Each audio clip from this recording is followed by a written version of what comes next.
Before there was Napoleon Hill, there was Wallace D. Wattles. He wrote The Science of Getting Rich. This is very similar to Think and Grow Rich. It was published in 1910 though, so 27 years before. But it deals with similar topics, and it's a short read. It's short and concise, so it's only 118 pages.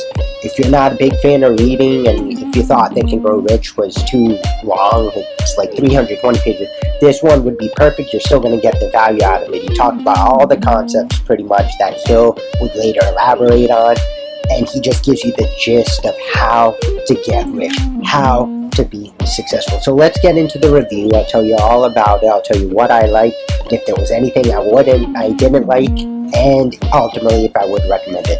Alright, let's go. I won't try to bring up Hill because this review is about this particular book, but it's pretty hard because y'all realize that as we go through this, some of these ideas are just like Hill. So the first thing that this whole entire science, I mean, it's kind of a philosophy as well. He says at the beginning it's not philosophical, but it kind of is.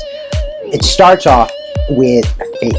That you need to have faith. We need to have faith for this to work. We need to believe in ourselves first and foremost. We need to visualize. We need to have a definite purpose, like Hill says, a definite purpose, and know exactly what we want.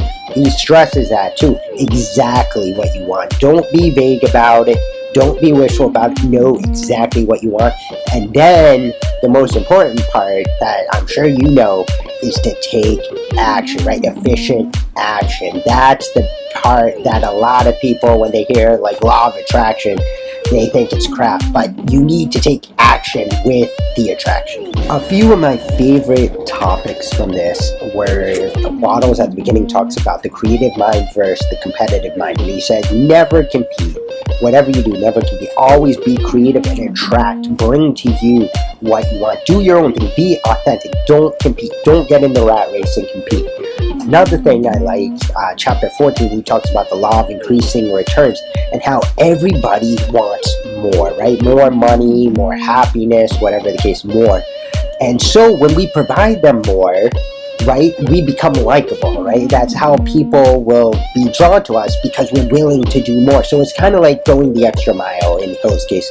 And then in the next chapter, he talks about Wattles, the advancing man. And what that is just a man who acts with purpose, a man who takes action and is always advancing towards his goal, going the extra mile again. So those three ideas really stood out to me in this book. One of the most controversial parts in here, and I've heard it before argued, is that he talks about how we should only focus on riches and what we want in life, and to not focus on things like poverty and suffering and, you know, pain, stuff like that. Do not focus on that, he says. And a lot of people say like, oh, that's messed up. We need to help the homeless. We need to help people in poverty. We need to...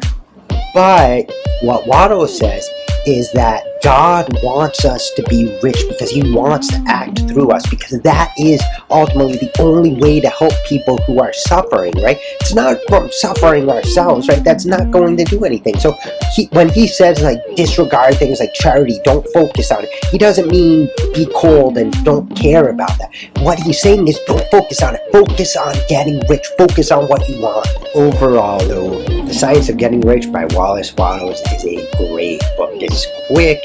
Like I said, 118 pages. It has all the stuff in here. Faith, definite purpose, gratitude. Everything's in here. It absolutely compares with Napoleon Hill's Think and Grow Rich. I'm not going to say it's better, but it could be an alternative, and I will definitely be rereading this one again soon. I would recommend it to anybody looking to become rich, to become successful, any entrepreneurs, anyone especially too who feels they're struggling, they're wavering in their faith, because he does talk about that in here, that no matter what, keep the faith, because as Emerson says, the ends pre-exist in the means. And in a sense, Wattles says that as well. So highly recommend you pick this one up. It's a cheap book. I think I got this at $8 on Amazon. So it's cheap, it's quick, pick it up, you'll love it, you'll learn a lot.